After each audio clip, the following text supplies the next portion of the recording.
Hi friends, எல்லாருக்கும் காலை வணக்கம். ஆக்சுவலாக இன்றைக்கி எங்கள் வீட்டில் டிஃபன் என்னன்னு பார்க்குறீங்களா? தோசையும் அப்புறம் பீன்ஸ் சாம்பாரும் தாங்க. ஆக்சுவலாக தோசை மேலே என்ன அப்படின்னு பார்க்குறீங்களா?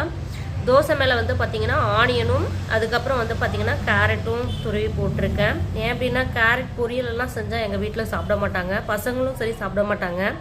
அதனால் கொஞ்சம் டிஃப்ரெண்ட்டாக இது மாதிரி செய்யலாம் அப்படின்னு சொல்லிட்டு தான் தோசை மேலே துருவி போட்டிருக்கேன். அதே மாதிரி சாம்பார் வந்து பார்த்திங்க அப்படின்னா இந்த புளியெல்லாம் கரைச்சி ஊற்றுவாங்க இல்லைங்களா, அந்த மாதிரி கரைச்சி ஊற்றாமல் நார்மலாக செஞ்சு பாருங்கள், டேஸ்ட் சூப்பராக இருக்கும். நீங்களும் ஒன்ஸ் ட்ரை பண்ணி பாருங்கள் கண்டிப்பாக, ஏன்னா நல்லாயிருக்கும். உங்களுக்கு வந்து பார்த்திங்க அப்படின்னா இந்த மாதிரி தோசையாக கொடுக்கும்போது வந்து பார்த்திங்கன்னா நல்லா விரும்பி சாப்பிடுவாங்க பசங்க. வந்து பார்த்திங்க அப்படின்னா தெரியுதுங்களா உங்களுக்கு, ஆவி பறக்க பறக்க தோசை அந்த மாதிரி சூடாக சாப்பிடும்போது இன்னும் டேஸ்ட் வேறு லெவலில் இருக்கும். வாங்க ஃப்ரெண்ட்ஸ், எல்லோரும் சாப்பிட்லாம். ஓகே ஃப்ரெண்ட்ஸ், பாய். அடுத்த வீடியோவில் நம்ம பார்க்கலாம். ஓகே, பாய்.